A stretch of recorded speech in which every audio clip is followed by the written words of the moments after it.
이제 고린도전서 16장은 고린도전서를 이제 마무리하는 그러한 말씀입니다.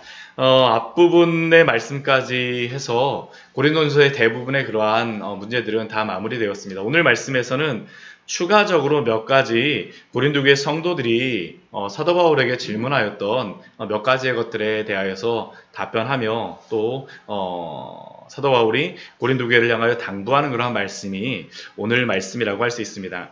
첫 번째 사도 바울에게 고린도교회 성도들이 오늘 질문하였던 것이 있습니다. 그것이 무엇이냐면 성도를 위하는 연보를 어떻게 할 것인가 라는 그러한 질문에 대하여서 고린도교회 성도들이 질문하였었죠. 1절 말씀을 보면 성도를 위하는 연보에 관하여는 내가 갈라디아 교회들에게 명한 것 같이 너희도 그렇게 하라 라고 사도가 지금 고린도교회 성도들에게 말씀하고 있습니다. 이 성도를 위한 연보를 보게 되면 3절 말씀을 보게 되면 이 연보가 예루살렘 교회를 위하여서 하는 그러한 헌금임을 알 수가 있습니다. 특별하게 이 목적이 있는 그러한 헌금, 연보임을 우리가 알 수 있죠. 오늘 말씀에서는 고린도전서 16장에서는 이 연보가 어떠한 것인지에 대해서 분명하게 알 수는 없지만 고린도 후서 말씀과 또 로마서의 말씀을 보게 되면 예루살렘 교회를 돕기 위하여서 이렇게 연보를 준비할 수 있도록 사도가 함께 그 여러 이방 교회들과 같이 힘을 모은다라는 것을 알 수 있습니다.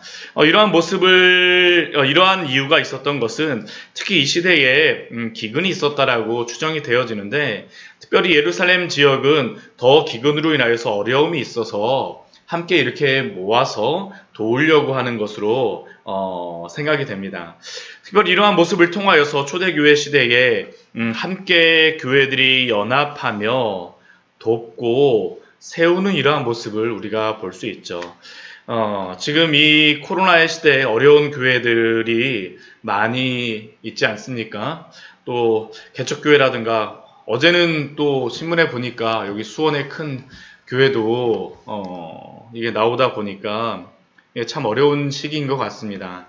특별히 개척교회 같은 경우에는 이러한 일이 발생하게 되면 다시 그 지역에서 교회를 목사님들이 사역하기가 굉장히 어렵다라고 하는데 이러한 부분들에 대해서 저희가 함께 마음을 모으고 기도해야 될 때가 기도해야 된다라는 것을 또 오늘 말씀을 통해서도 우리에게 주시는 그러한 말씀임을 우리가 알 수 있습니다. 그런데 이렇게 할 때에 이러한 연보를 하고 준비할 때에 사도가 몇 가지의 당부를 하죠. 당부를 할 때 우리 2절 말씀을 보게 되면 이러한 헌금을 할 때 당부를 하는 첫 번째 것은 매주 첫날에 각 사람의 수입을 따라서 모아두라라고 말씀하고 있습니다.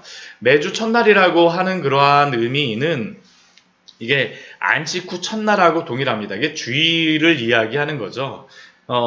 초대교회 시대서부터 안식일에 그 성도들이 모여서 예배를 드렸던 것이 아니라 매주 첫날, 주일에 모여서 예배를 드렸다라는 것을 우리가 오늘 말씀을 통하여서 알 수 있습니다. 그리고 첫날에 모여서 같이 그 각 사람의 수입을 따라 이렇게 준비할 수 있도록 하죠. 그러니까 이 연보를 할 때에도 너무나 갑작스럽게 하는 것이 아니라 또 그 사람의 어떠한 수입을 넘어가서 비이성적으로 이렇게 하는 것이 아니라 수입을 따라서 합리적으로 이렇게 할 수 있도록 또한 잘 준비할 수 있도록 교회에 분란이 생기지 않도록 이렇게 준비하는 것들을 우리가 볼 수 있습니다. 이런 것들은 또 교회가 이러한 일들을 당할 때에 준비하며 이렇게 할 수 있는 것들 우리에게 지혜를 주는 그런 말씀이라고 할 수 있습니다.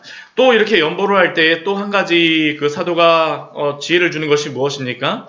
내가 갈 때 연보를 하지 않게 하라라고 말씀을 하고 있죠. 미리 준비하여서 그 연보를 하는 것이 목적이 아니라 함께 마음을 모을 수 있도록 준비할 수 있는 그러한 시간을 주고 있는 것입니다. 결국 이러한 말씀을 통하여서 우리가 여러 가지 교회에 헌물을 드릴 때에도 지혜롭게 이러한 것들을 교회가 감당해야 됨을 우리에게 말씀하고 있습니다. 광야의 샘교회도 개척을 하고 나서 이렇게 헌금이라든가 사용이라든가 이러한 부분들에 대하여서 저희가 지혜가 필요한 것 같습니다. 어떠한 목적을 위해서 무조건 사용해야 된다라고 필요하기 때문에 갑작스럽게 아니라 우리가 그러한 것들을 잘 준비하고 지혜롭게 이러한 것들을 감당하는 것이 필요하겠죠. 그럴 때에 또한 돕는 교회와 또한 도움을 받는 교회가 또 함께 은혜롭게 이러한 것들을 감당할 수 있음을 우리는 알 수 있습니다. 그런데 사도는 이 연보에 대한 그러한 부분들을 말씀하고 나서 사도가 자신의 그러한 그 고린도 교회에 다시 한번 방문할 것을 예고하는 말씀을 그 뒤에 말씀에 보면 계획을 알려주고 있는 것을 볼 수 있습니다. 5절 말씀을 보면 이렇게 말씀하고 있죠.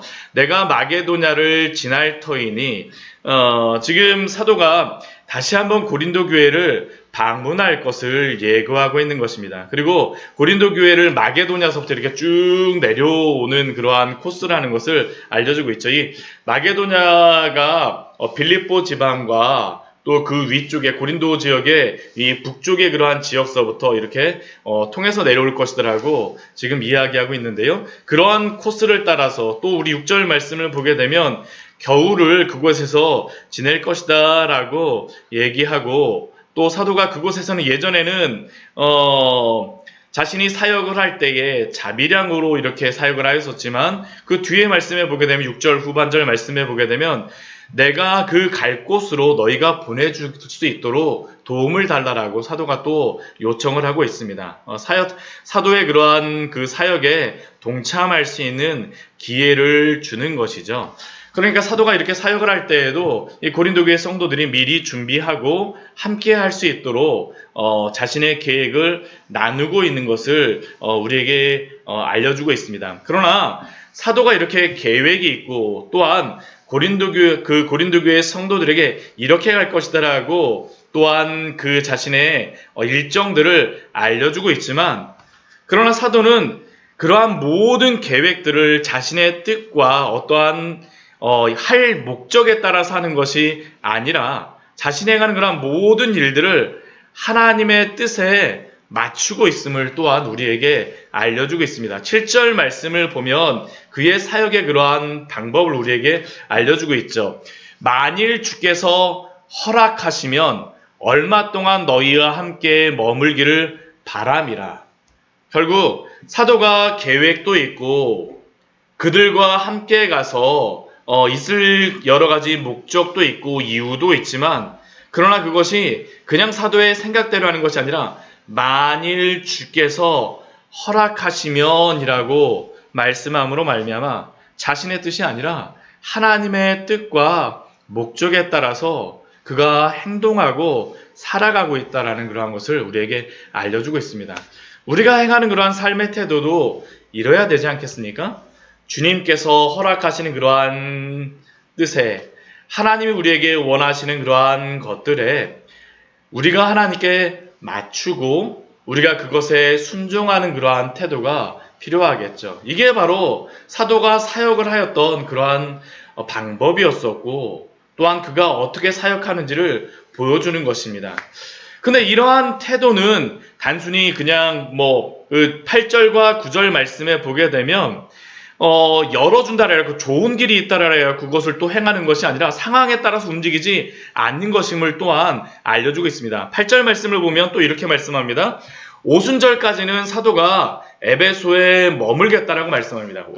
오순절까지는 에베소에 머물면서 사역을 하겠다라고 이야기를 하죠. 왜 그렇게 하냐 하면 그곳에서 광대하고 유효한 문이 열렸다라고 말씀합니다. 에베소에서 이렇게 사역하는 그러한 사역이 잘 되었던 것입니다. 우리가 사도행전 19장 말씀을 보게 되면요. 3차 여행 시기에 에베소에서 사도가 복음을 전할 때에 그 복음이 많이 열리는 것들을 우리가 찾아볼 수가 있습니다. 우리 에베소 지역은 우리가 고대 7대 불가사의 중에 하나인 아데미 신전이 있었던 그러한 지역이지 않습니까? 우상의 그러한 한복판에서 하나님이 복음을 열어주셨었죠. 복음의 문을 열어주셨습니다. 많은 사람들이 그곳에서 회개하고 돌아오며 또 사도행전 19장 말씀을 보면 마술책을 불태우는 그러한 일들도 있었습니다. 그런데 문제는 무엇이었습니까? 그곳에서 또한 대적하는 자들도 많았었죠. 대적하는 자들도 많았었습니다. 요번에 장로님하고 권사님하고 이 에베소 지역 다녀오신 거 아니었었나요? 그렇죠. 예. 저도 한번 가보고 싶은데 여기 이쪽에 가면 그 에베소의 그 아데미 신전에 큰 신전이 있지 않습니까? 그곳에서 얼마나 복음이 열리는 그러한 부분들도 있었지만 그곳에서 많은 우상 숭배자들이 있었기 때문에 또 얼마나 어려웠습니까? 대적하는 자들이 많았었죠. 근데 사도는 그 두 가지의 상황 속에서 사도가 어떻게 사역을 합니까? 주님이 허락하여 주시기 때문에 오순절까지 에베소에 있겠다라고 하는 것이죠. 많은 대적하는 사람들도 있고 심지어는 목숨의 위협을 받는 상황도 있었지만 하나님이 그곳에서 광대하고 유효한 문을 열어주시기 때문에 하나님이 허락하여 주시기 때문에 그곳에서 사역을 하는 것입니다. 우리가 순종하는 것이 바로 이것이지 않습니까? 우리에게 가장 좋은 곳은 우리의 몸이 편한 것이 아니라 하나님이 열어주시고 하나님이 함께 하시는 곳, 복음의 문을 열어주시는 곳이 가장 좋은 것이고 하나님이 우리에게 베풀어 주신 곳인 줄 믿습니다. 우리가 바로 이러한 마음을 가지고 사역을 해야 되겠죠. 만일 주께서 허락하시면 사도의 마음은 고린도 교회 성도들에게 벌써 가 있습니다. 오늘 말씀을 보게 되면 내가 벌써 갈 거야 라는 것이죠. 내가 그곳에 가겠다라고 하지만 그러나 가고 싶고 걱정도 되지만 주께서 허락하시면 우리의 뜻이 아니라 하나님의 뜻에 오늘 하루도 우리의 삶을 맞추었으면 좋겠습니다. 이것이 우리가 또한 살아가는 그러한 방법이 되어야 되겠죠. 그리고 오늘 10절 말씀을 보게 되면 사도가 또 그 고린도 교회 성도들에게 당부하는 그러한 말씀이 있습니다. 자신은 못 가지만 디모데를 보내겠다라고 그들에게 나는 못 가지만 디모데를 보낼게라는 게 사도의 마음이죠. 참 걱정이 되는 것 같아요. 앞부분에 이렇게 편지를 자세하게 막 쓰는 거 보면 제가 이 고린도전서 말씀을 보면서 야, 고린도 교회 성도들을 정말 사도가 많이 사랑하고 있구나. 이 물가에다 내놓은 자식같이 이렇게 생각하고 있는 게 바로 사도의 마음이구나. 그래서 디모데를 지금 보내는 것이죠. 디모데를 보냈을 때. 그러나 디모데를 보냈을 때 또 당부합니다. 무엇이라고 당부합니까?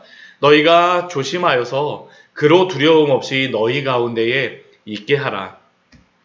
지금 분명히 고린도 교회 안에는 사도 바울을 향하여서 적대적인 그러한 좀 약간 안 좋은 생각을 가진 그러한 사람들도 있습니다. 그러다 보니까 디모데를 보내게 되면 그 사역이 막힐까라는 것이 두려운 것이죠. 그로 하여금 두려움 없이 그들 가운데의 사역을 감당할 수 있도록 하는 것입니다. 그런데 이것은 단순히 디모데만을 위하여서 하는 것은 아닙니다. 사도가 왜 그를 보내겠습니까? 그도 나와 같이 주의 일을 힘쓰는 자라는 것이죠. 나와 같이 주의 일을 힘쓰기 때문입니다. 제가 오늘 이 말씀을 준비하면서 여러 그 생각들이 들었습니다. 저도 지금 이 코로나를 맞이하여서 이 시대를 위하여 하나님께서 계속 기도를 하게 하시더라고요. 기도를 하며 어떻게 이러한 것들을 감당하게 해야 될지 감당을 하고 물론 저야 조그만 교회에서 이렇게 목회하는 사역자이지만 물론 하나님께서 분명히 같이 사역하는 여러 지체들 제가 알고 있는 그러한 목사님도 또 지금 어려움을 겪고 있는 그러한 분들도 계시고요. 코로나가 일어난 그러한 상황들도 맞이한 분들도 계시고 그러한 분들을 위하여서 같이 주의 일을 힘쓰는 자로서 어떻게 해야 될까 참 많이 여러 가지 생각들을 하면서 말씀을 준비하였습니다.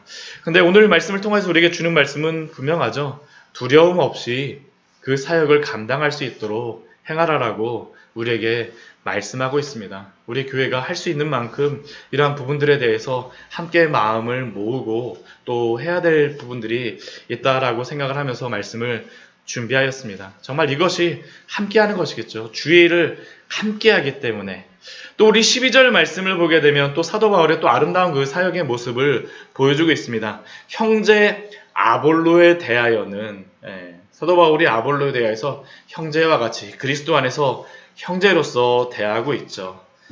그리고 그 고린도 교회 안에 아볼로에게 디모데가 아니라 아볼로를 가라라고 많이 권하였다라고 사도는 말씀하고 있습니다.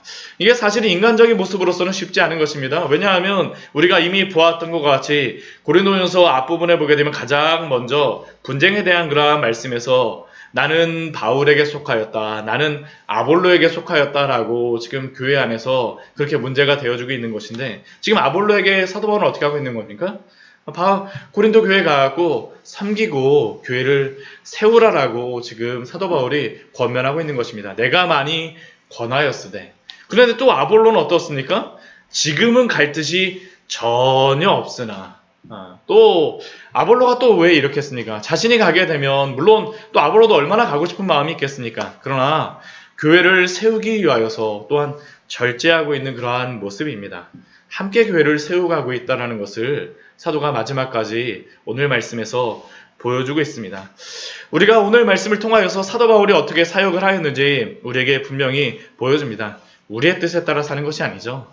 하나님의 뜻에 따라서 만일 주께서 허락하시면, 내가 문을 여는 것이 아니라 하나님이 문을 열어주셨을 때 하나님의 뜻에 따라서 그곳에서 사역하고, 또한 함께 사역하는 사람들을 사랑함으로 주의 일을 세워가고 교회를 세워가는 것이 바로 사도를 통하여서 오늘 우리에게 주는 말씀인 줄 믿습니다. 우리 광야의 샘 교회와 또한 많은 우리 교회에 속한 여러 성도님들, 우리 함께 교회를 세우기를 소원합니다. 또한 우리 교회뿐만 아니라 우리 주변에 있는 여러 교회와 목회자들을 위하여서도 또한 기도하며 함께 주님의 일을 감당할 수 있는 교회가 되어지기를 축복하며 바랍니다. 우리 같이 기도하도록 하겠습니다.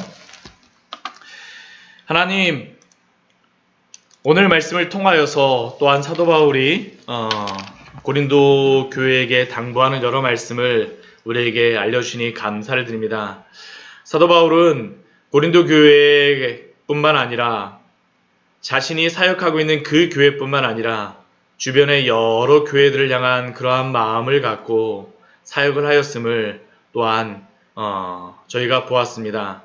예루살렘 교회를 사랑하며, 비록 그가 이방의 그러한 이방인들을 향한 사도로 그가 사역하고 있지만 예루살렘 교회를 사랑하는 그 마음으로 우리 주 예수 그리스도 안에서 교회를 섬기고자 하는 그러한 마음들을 고린도 교회 성도들에게 주게 하여 주시고, 또한 자신이 그러한 사역을 감당할 때에 자신의 뜻으로만 행하는 것이 아니라 주님이 허락하시면 그것에 따라서 사역하는 사도의 모습과 또한 함께 동역하는 그러한 모습을 통하여서 오늘 우리 광야의 샘교회가 어떻게 당신의 일을 감당해야 될지, 또한 당신의 믿는 성도로서 어떻게 행해야 될지 알려주시니 감사를 드립니다. 오늘도 당신의 그 말씀에 따라서 순종하는 그러한 교회 되게 하여 주시고 성도 되게 하여 주시고, 또한 우리에게 맡겨주인 그러한 일들에 감당하며, 또한 우리 주변의 여러 교회들을 또한 같이 기도하며 우리가 감당할 수 있는 것이 무엇일지를 고민할 수 있는 교회 될 수 있도록 주여 도우시고 인도하여 주시옵소서. 예수님 이름으로 기도드립니다. 아멘. 오늘 말씀 같이 기억하시면서 우리 기도하며 나가도록 하겠습니다.